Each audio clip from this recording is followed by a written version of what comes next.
Thanks, Bob. Good morning, everybody. We're going to look at that passage today.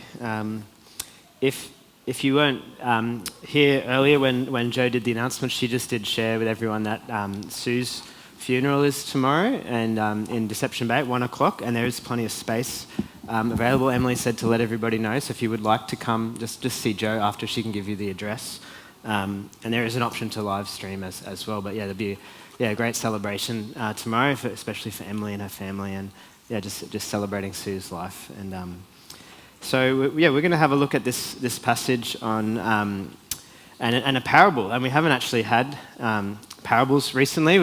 We had a lot of parables in Matthew's Gospel earlier in chapter 13, and there'll be a few more coming up soon in next year as we keep going through this. We're actually getting pretty close to the end of this section for this year.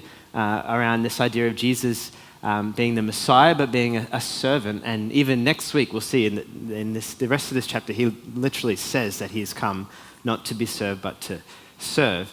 But this parable is interesting and actually kind of builds on a message from a couple of weeks ago, which we talked about money and this story of the rich young ruler and an interaction that Jesus had. And the story is really about frustration and expectations, and how expectations of God may not be fulfilled because we might have the wrong expectations compared to the kingdom. And I was trying to think of how do I introduce this message today? I was trying to think of a story where I've been frustrated because of my expectations or something. And then I thought, well, this week I've actually just been pretty frustrated at this parable of Jesus. And that why isn't Jesus clearer? It's confusing and cryptic, and I have found that frustrating because what do you mean? Why can't you just say it clearly? And it's interesting because it's also a matter of expectations. It's that we expect teaching to be clear, and in many ways, what I'm trying to do this morning is bring clarity to this passage. But that doesn't seem to be the priority for Jesus in his teaching. He actually doesn't say clarity and simplicity. That is not the main priority for Jesus. In fact, he speaks in parables as actually a way to hijack people's expectations and in some ways put off people who are not willing to listen and to grapple. And a parable is not actually designed necessarily to simplify something. As we looked at when we looked at Jesus' parables, in some ways the parables are designed to offend people and push people away who are not serious. Because a parable means you have to listen carefully, you have to enter into what is Jesus saying. And if you have ears to hear, like he says, he's actually revealing secrets of the kingdom. But it's not necessarily simplifying it, it's actually inviting you in to wrestle with it and actually let your expectations be totally challenged. And even the medium and the method of how he presents hijacks our expectations because he doesn't necessarily present things clearly. So we're going to look at this parable, and the context of it in Matthew is really important. And if you were here a couple of weeks ago, the short summary is this rich man came to Jesus wanting to follow him, and there was an interaction. Ultimately, Jesus told him to leave his wealth, to give it to the poor and follow him, and the man goes away sad. But then afterwards, Peter talks about how he has given up everything to follow Jesus and what sort of reward will he get. And we're just going to look at that passage again, because it kind of flows into what we're looking at today. Peter answered him, "We have left everything to follow you. What will there be for us?" He's kind of asking, what compensation, what reward, what will we get, Jesus? Because we have followed you. The rich man didn't, but we have. And Jesus says, "Truly I tell you, at the renewal of all things, when the Son of Man sits on his glorious throne, you have followed me, will also sit on 12 thrones, judging the 12 tribes of Israel. Everyone who has left houses or brothers or sisters or father or mother or wife or children or fields for my sake will receive 100 times as much and will inherit eternal life." And we talked about this and how Jesus is saying, actually, yes, you might need to leave things. Yes, Jesus might tell you to leave everything, but in the end, it will work out better. The cost benefit will always be better to follow Jesus. There will be reward, is what he's saying. He talks about 100-time reward, but then he says, "But many who are first will be last, and many who are last will be first." And again, it's like, what does that mean? It's this cryptic phrase that Jesus puts in to qualify what he said to Peter. Yes, Peter, there'll be rewards, but just check yourself. It's not going to be what you think. And then he goes on and basically says, let me tell you a story, Peter, and starts to tell this parable. So this parable is in the context of this response to Peter, and we'll see because the parable also ends with this cryptic phrase again to emphasize this kind of bookend, which we saw just before when Bob read it out. So Jesus starts to tell a story. He says, "For the kingdom of heaven is like a landowner who went out early in the morning to hire workers for his vineyard. He agreed to pay them a denarius for the day and sent them into his vineyard. About 9 a.m, he went out and saw others standing in the marketplace doing nothing. He told them, 'You also go work in my vineyard. I will pay you whatever is right.' So they went. He went out again about noon and 3 p.m, and he did the same thing. After about 5 p.m, he went out and found still others standing around. He asked them, 'Why have you been standing here all day doing nothing?' 'Because no one has hired us,' they answered. He said to them, 'You also go work in my vineyard.' So when evening came, the owner of the vineyard said to his foreman, 'Call the workers, pay them their wages, beginning with the last ones hired and going on to the first.' The workers who were hired about 5 p.m. came and each received a denarius." So this story is in the context quite normal until it gets to the end. That this was a normal practice, that people would be day laborers, they would go to the marketplace, they would wait for someone to give them work for the day, they would get paid on that day, they would go buy food, that's how they would survive. So these people are actually quite vulnerable. Even those who got work at the start, it's still, if they don't get work that day, they probably won't eat. This is just the situation of some people. And this landowner seems to have a lot of work to do. Maybe it's harvest time, and he just keeps going back to get more and more workers. He agrees with a price for the first ones, and to all the others, he says, "I will pay you what is fair." And then he just keeps bringing them in. And he even brings them in right at the end of the day, like 5 p.m, like the last hour of the day, these people who just maybe just enjoy a nice, cool sunset bit of work and then get paid. And the total upsetting thing and the surprise is that those who were hired at 5 p.m. received a full day's pay. And the parable actually isn't really focused on this group, but we're going to start by just looking at this group because we can kind of imagine what their response would be. Already, they're probably grateful that they've been given work because they've been just standing around all day, not sure what's going to happen. And already, this landowner has been generous to them by giving them late work, so at least they get something. They're probably assuming that they're not going to get a full day's pay. They'll get something, maybe enough to get a tiny bit of food, but probably not enough.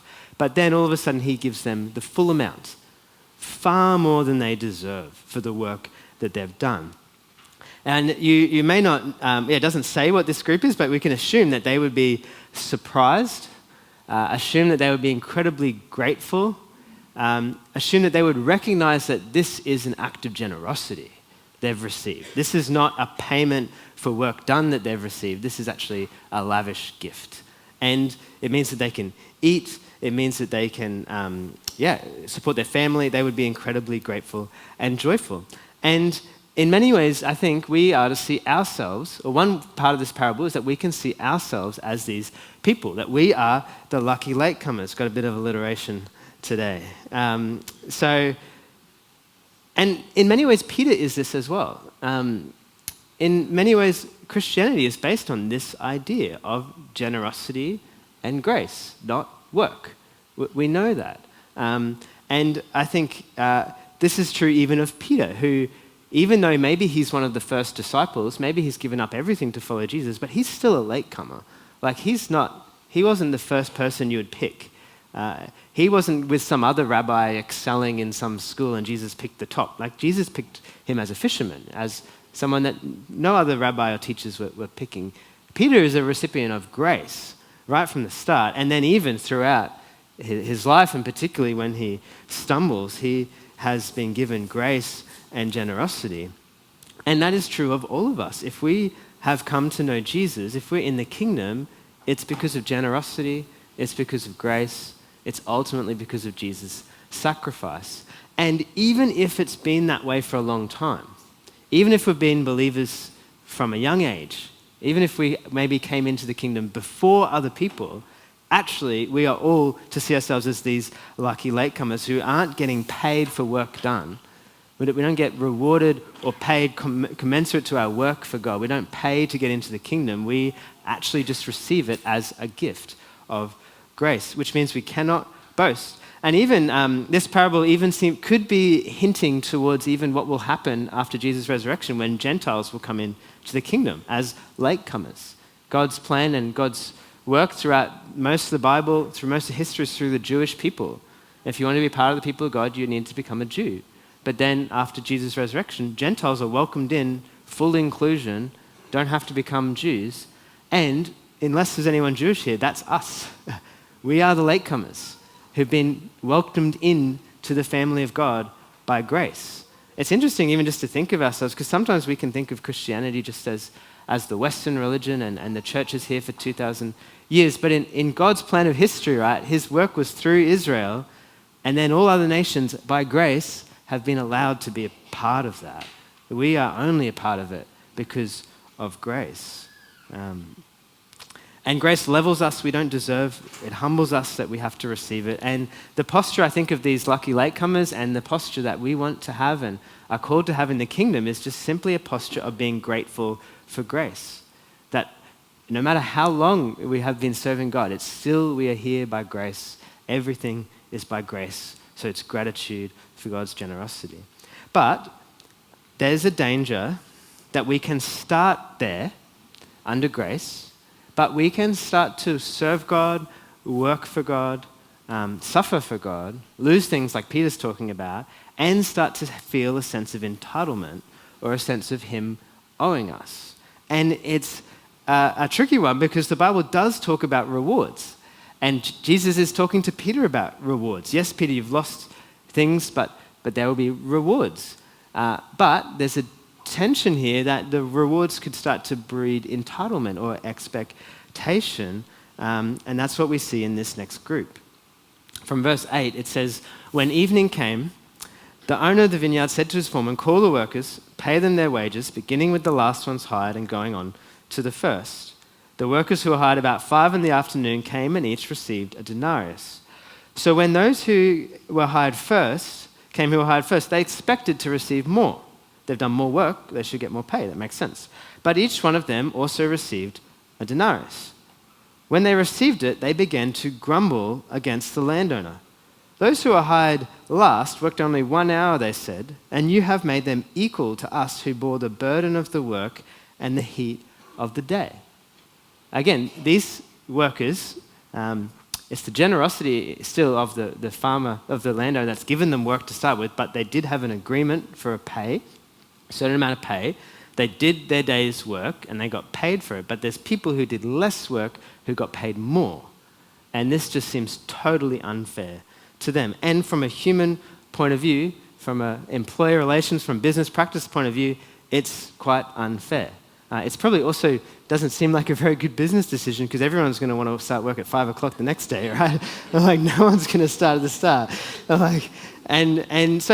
Because that's how human business and work relationships operate, right? You get paid for the work you do. If you do less work, you should get less pay. Otherwise, it's just totally blows out of the system. It just doesn't work. And these workers expect this landowner to follow that requirement. So when he doesn't, they are frustrated and they are annoyed. But he responds, it says, "But he answered them, 'I am not being unfair to you, friend.'" Even though they're grumbling against him, he still calls them friend. "Didn't you agree to work for a denarius? Take your pay and go. I want to give to the one who was hired last the same as I gave to you." And then he gives these rhetorical questions. "Don't I have a right to do what I want with my money, my own money? Or are you envious because I'm generous?" Yeah, it's a pretty good stab, right, at these guys. And then Jesus brings this cryptic line again. "So the last will be first, and the first will be last."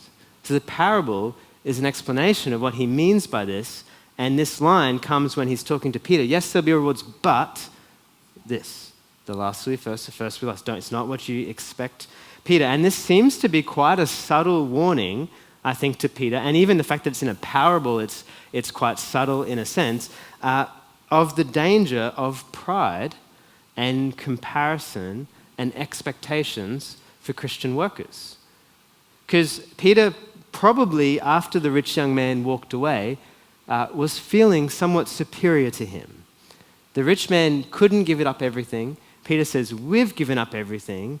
What will we get for us? And in a similar way, Peter might start to feel superior to other disciples because he was one of the first ones Jesus called. He's one of the leaders. He's one of the ones doing a lot of the work. He's working hard. So surely he should get more pay. Yes, there'll be rewards, but his reward should be more than others. And Jesus seems to be warning against that don't expect the rewards to follow human expectations of rewards of work and payment that matches. That's not how the kingdom works. And those who expect that, those who develop pride and entitlement are going to be frustrated and grumble.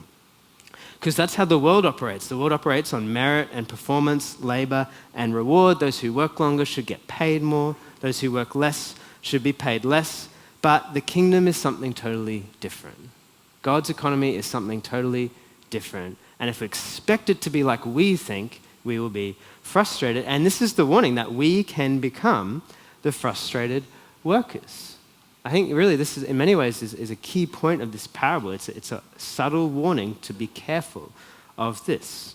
It's easy to compare ourselves with others. I remember this week when I was a kid, kids just do this so openly. Like when I was a kid, I had friends who'd say, oh, you're good at bike riding, but I'm good at skateboarding. I'm better than you at this bit. You're good at this. And you sort of just rank everybody all the time and do it openly. But even as adults, we can still do that. Compare, think, well, I've got this on this person, they've got this on me, or I kind of stand here, they kind of stand here. And then kind of expect that everyone will honor that and that will be fulfilled. And we kind of operate like that quite naturally. And we might even operate like that in the church. We might start to think, if you've been a Christian longer than somebody else, there's a sense of superiority. Maybe if you've been serving God since you were young and someone only just came in at old age, you definitely got some runs on the board more than them and you're kind of further up the scale than them. If you are working really hard for God and you're sacrificing things and you're suffering and it's a hard battle and someone else has an easy ride, well, surely you're in a better position than them. Like, it's a subtle human thing that then we could start to pridefully think that we are entitled to certain things from God more than others. Whereas the kingdom, as shown in this parable, just doesn't operate like that. Actually, all these workers are treated equal. Actually, the rewards are not based on merit, but based on grace, are based on generosity. And this is how the kingdom works. Just because someone's been a Christian their whole life and someone comes in late in life, they're not at a lower position. Everyone's in a position of grace. And the rewards that we received are not going to be based on merit, but based on grace and generosity. And there's going to be surprises with how they're admitted. So actually, we have to stay in this place of being the lucky latecomers, not turn into the entitled, frustrated first workers. And that's really what this is a warning against, is prideful entitlement.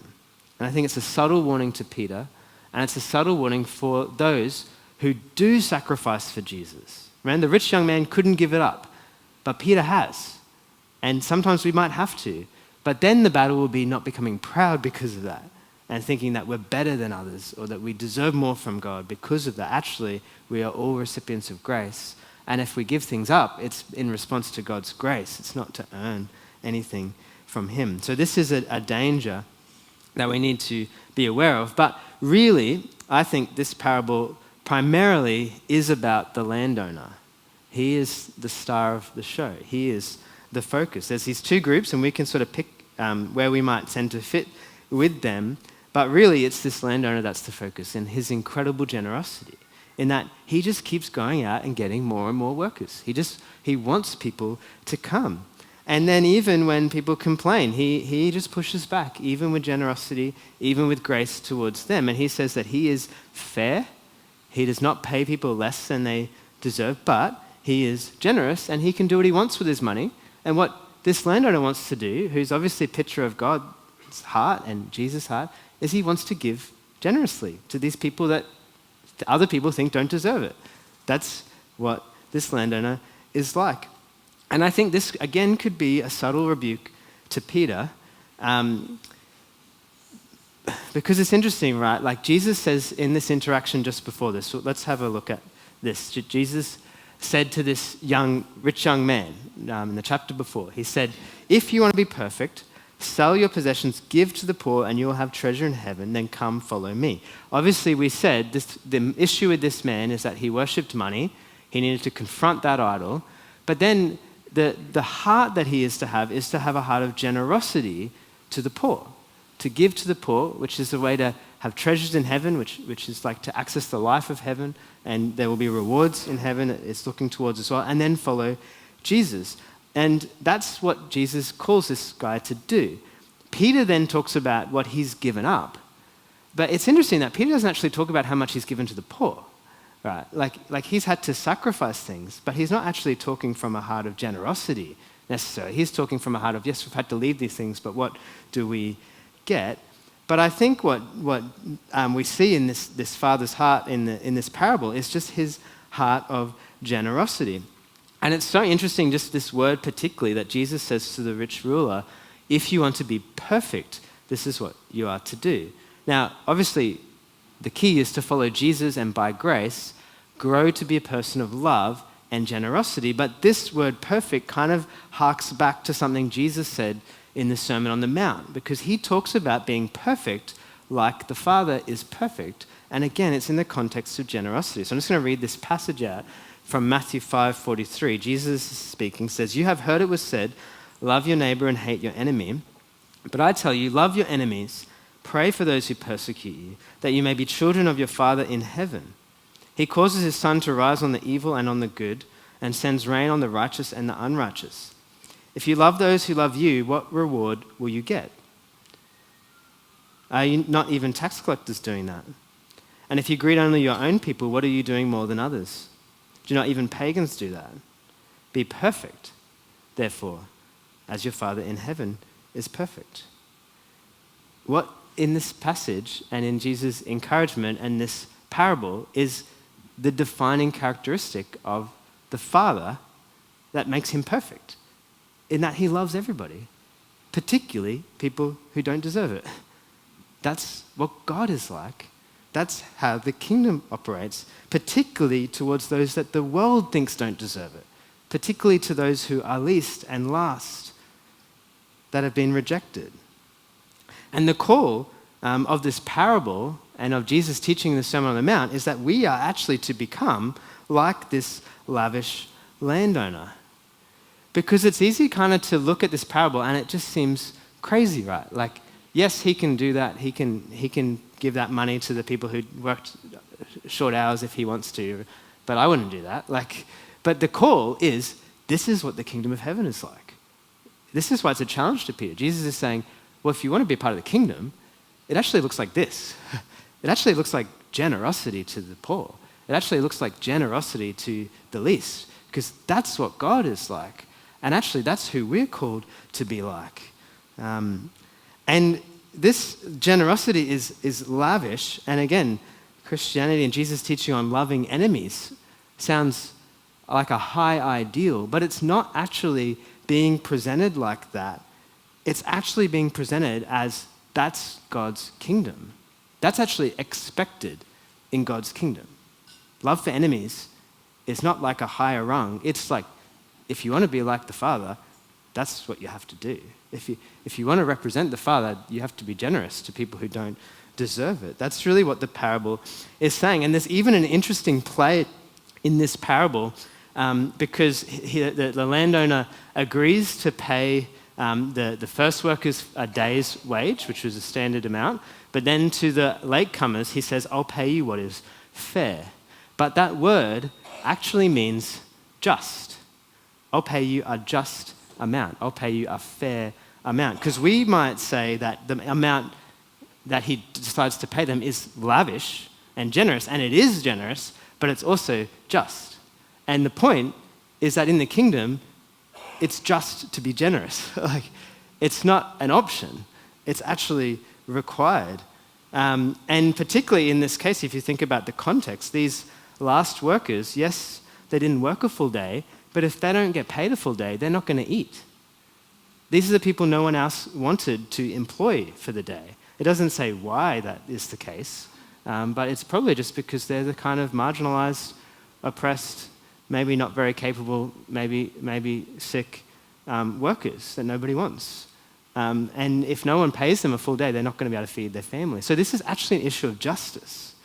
And it looks like this lavish act of generosity, which it is, again, but it actually is meeting people's needs. And this is what I feel challenged on, is that biblically, generosity to the poor is actually not an optional extra. It's a requirement of justice. We might say, well, we don't oppress the poor, but biblically, if you're not giving to them, you're actually hurting them. It's actually wrong. To give to those who can't help themselves, even in a way that might seem unfair, even to people who may seem deserving, in the kingdom is fair, is just. It's generous, but it's just. Likewise, we can think that Jesus' commands to love enemies sound great if you can do it. Sound awesome, ideal to kind of work towards. But this is a command of Jesus in the Sermon on the Mount, which means to not love an enemy is sin. It's actually wrong. It's actually to fall short. It's to do wrong. To not help the poor is to do wrong. Tim Keller, this is a sort of paraphrase of one of his quotes, puts it this way: biblical justice is concern for the most vulnerable, poor, and marginalized members of our society, and making long-term personal sacrifices in order to serve their interests, needs, and cause. That's what God's heart is. That's the biblical narrative of what justice looks like. That's what fairness looks like. Right? These first workers think, this is totally unfair. They got paid more and they did less. But God says, no, fairness looks like these people who have a need, having their need met by those who can meet it. And he generously meets it. And this is what we are called to reflect God's generous love to all, to grow in being like this lavish landowner, because that's just what the kingdom of heaven is like. This is what Jesus is like. This is what God is like. So if we want to be a part of it, it looks like growing more and more to be like this, not entitled, not prideful, and even not just celebrating grace for ourselves, but actually making sure that other people who are undeserving or in need are supported and have what they need. This is totally different to the world system, which is based on merit and pride and achievement. This is the kingdom system, which is based on generosity and grace, and justice towards humble people, towards weak people, towards the outcasts, towards the sinners. And the whole point of this is that just totally flips the world system upside down, which is what Jesus is saying. The last will be first, and the first will be last. The kingdom operates differently. Not the top are not preferenced. Actually, those who the world puts on the bottom are preferenced, because those are the people in need. And God's heart is towards those who are in need. God's heart is towards the vulnerable. God's heart is towards the broken, and he lifts them up. So those who lift themselves up in pride actually find themselves opposed by God. And at the end, and those who humble themselves and receive his grace and serve in his kingdom from a place of grace are elevated. This is an encouragement towards humility, to embracing weakness and service, and it's an invitation to follow the Father with this heart of generosity. And as we'll look at next week, where Jesus talks about the greatest being the one who serves. In the kingdom, if you seem to be on top, or like Peter, if you're first, if you have a position, it means that you have greater responsibility to serve those who are in need, those who are weak. It's not a self-congratulation thing. It's an invitation to humility and service. I think this parable is a warning against pride, thinking that our expectations of how God should operate according to the world will be according to the kingdom. Because if we expect that, we will end up frustrated. But ultimately, it's an invitation to worship this generous and gracious God. And as we worship him, as we celebrate him, actually become more like him, as we seek to represent his kingdom and see it come on earth as it is in heaven. So that's kind of my take on this parable. As again, I've wrestled with it a bit this week, and I encourage you to read it and to wrestle with it as well, because the idea is that Jesus tells a story that's meant to get in our head and kind of bug us and make us listen to it and let it totally hijack our way of seeing things. And it's totally hijacked my way, that this this landowner is not just doing some amazing act, even though he is, but he's doing something that is the kingdom. That is justice in the kingdom. That's what we're called to. So as we respond today, we're going to take communion, and just going to give you some time to reflect, to pray. And as you feel ready, you can take the cup representing Jesus' generous blood that satisfied the demands of justice for us who are undeserving, and Jesus' body, the broken, and who didn't just give wealth, but gave his whole life for us who are poor, weak, broken sinners. And as you respond, there's just a few prompts for you to have a look at here. In response to today, gratitude for God's sufficient grace in Jesus, you might like just to pray into that. Maybe there's a need to repent of any prideful entitlement or frustration.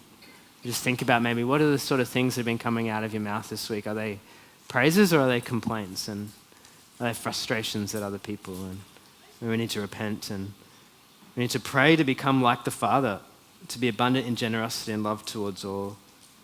And I think with this morning, maybe we could just spend a moment to pray for the poor, vulnerable, marginalized in our society and in our world, because there's many.